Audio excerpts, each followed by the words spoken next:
We were together when the doctor called and told us about the test results, and I'm really glad we were with Harrison, our eldest son, too. So we were able to be together and kind of talk to each other and cry together and hug each other and call our family members and let them know, and I think that helped a lot with processing everything. Yeah.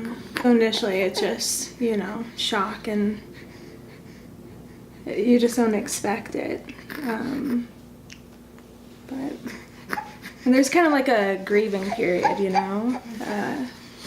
you feel guilty saying that now, but I think it's really healthy to have all those emotions and feel what you need to feel. And because when you found out you're pregnant and then next thing you know it's a boy, you just don't expect that, and you kind of imagine something a little bit different. So then when you find out it's going to be something else, you just have to process it. And yeah, and it's hard because you're unsure, you're scared, you're a little bit angry too. I mean, because it's just the unexpected, and that you can feel that way, and it just takes just a lot of emotions running through your head about everything from how is this going to affect us right now to 5 years, 10 years, 50 years. So I think people need to know that it's okay to have those feelings, and people feel like they can't talk about that, but it's important to, and it's okay to, and it's healthy too. So right. Yeah.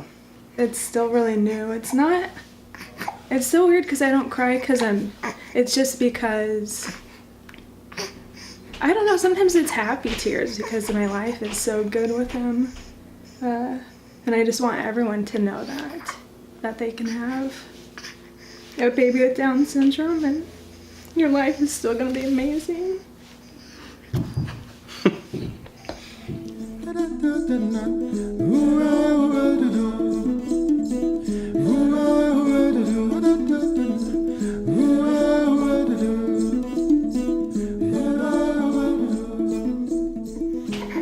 It's so crazy after you process it, and it's kind of, there's like tons of silver linings and a diagnosis like this. We started communicating differently, like maybe talked about our feelings a lot more than we initially, you've been married for so long, you guys kind of forget to talk about that kind of stuff. And I was having like a relationship, like my whole pregnancy with his diagnosis. I wasn't he in my eyes was Down syndrome, his health and everything. I was forgetting that I was having a baby and he's my baby. And it was actually the workshop that I did with you where I realized I had lost track of the fact that okay, I'm having a baby, and with my first son I had a solid birth plan. I had an idea of how I wanted it to go. And then when we had that workshop, I was just like, oh my gosh, I totally lost sight of this. And it was in that moment, I don't remember your exact words to me, but it was like, okay, I need to reevaluate this and just think of it as a normal birth plan, normal birth. Obviously we wanted to do it in the hospital at this point, but I could still have, say in how my birth experience went, because I was forgetting that. I think one of the biggest things that I was just so okay, when he's first born, what are the protocols that, he has Down syndrome, what are they going to do right away? Difference, are they going to check him differently than they check a normal baby? And I was just, the first weeks of his life, I felt like I had no answers of what to expect. And that was, something I had been looking for a long time. And so I think it's important for people to know that when he's the first months of somebody's life with, somebody that has Down syndrome, they're a normal baby. I mean, besides the fact that they could potentially, have a heart defect, and then that would be something that family would have to, deal with, and they would have different experience in the first months of life, I'm sure. But if they don't have any of those other diagnoses, or is that what, it's really normal, you know. They don't start like maybe missing milestones till later down the road.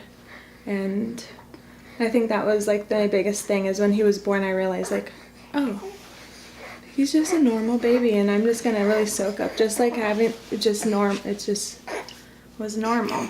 Mm-hmm. Agreed. He's still our guy, and he's Yeah.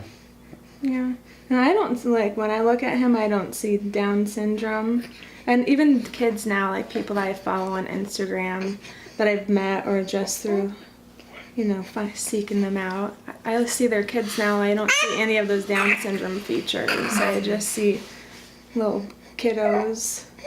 Oh, it's just a new normal.